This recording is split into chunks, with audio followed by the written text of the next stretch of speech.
Welcome to Psychology of Humans. Today we're exploring one of the most fascinating and misunderstood aspects of human behavior, the psychology of first impressions. Whether it's a job interview, a first date, or meeting someone at a coffee shop, our brains make lightning-fast judgments that can shape relationships, careers, and even reputations, often before a single word is spoken. So let's dive into why this happens, how it affects your life, and what you can do to make a better first impression every time. Studies suggest that people form a first impression within 7 seconds of meeting someone. Some research says it's even faster. In that tiny window, the human brain scans facial expressions, posture, tone, and energy. It's not a logical process, it's instinctual. Your mind is wired to make quick judgments as a survival mechanism, an ancient trait that helped early humans decide if someone was friend or foe. And here's the key: once that initial impression forms, your brain looks for evidence to confirm it, not challenge it. That's called confirmation bias. If someone seems confident, you'll notice all the things that support that idea: their handshake, their eye contact, their voice. If they seem nervous, you'll unconsciously find signs that reinforce it. Two of the most powerful forces behind first impressions are known as the halo effect and the Horns effect. The halo effect happens when one positive trait, say, physical attractiveness or confidence, leads us to assume someone has other positive qualities, like intelligence or kindness. The Horns effect is the opposite. One negative trait colors everything else we perceive about a person. Imagine someone shows up late to a meeting. You might instantly assume they're careless or disorganized, even if traffic was the real reason. That's the Horns effect at work.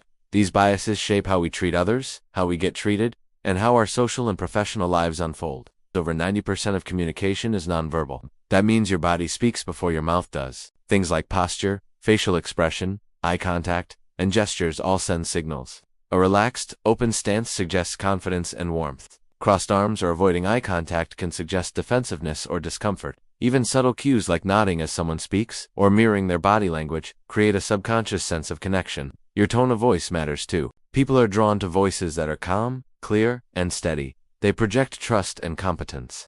So, your body and tone are telling a story whether you realize it or not. The question is, are they telling the right one?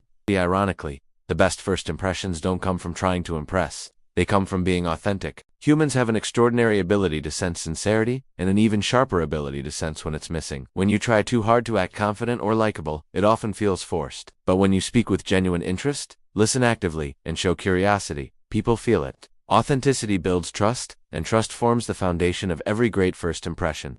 Almost everyone feels some degree of nervousness in new situations. But here's the secret: your body doesn't actually know the difference between nervousness and excitement. The physiological response, quickened heartbeat, faster breathing, adrenaline, is nearly identical. So instead of telling yourself "I'm nervous," reframe it as "I'm excited." This mental shift reduces anxiety and helps your body channel that energy into presence and confidence. It's one of the most effective tricks performers, speakers, and leaders use before stepping into the spotlight. Let's break it down into 5 actionable steps. Smile genuinely. It signals approachability and warmth. Use open body language. Avoid crossing arms or fidgeting. Maintain balanced eye contact. Not too little, not too intense. Listen more than you speak. People remember how you made them feel. Be interested, not just interesting. Ask questions that show curiosity. When combined, these small behaviors create a magnetic presence, the kind that leaves people thinking, "There's something I like about them."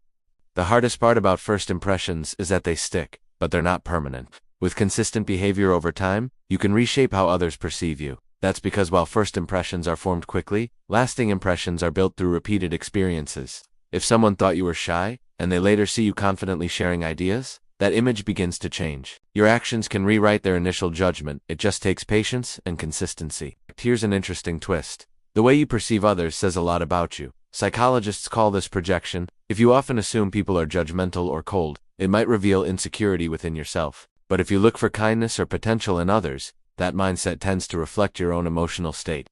So, improving how you see others often improves how you present yourself, and vice versa. In today's world, many first impressions happen online, not in person. Social media profiles, emails, and even your tone and messages all contribute to how others perceive you. That's why authenticity and presentation matter just as much in the digital space. Your online presence tells a story, and people read it before ever meeting you. A simple rule: if your online persona doesn't match who you are in person, it creates confusion. So make sure the digital you reflects the real you.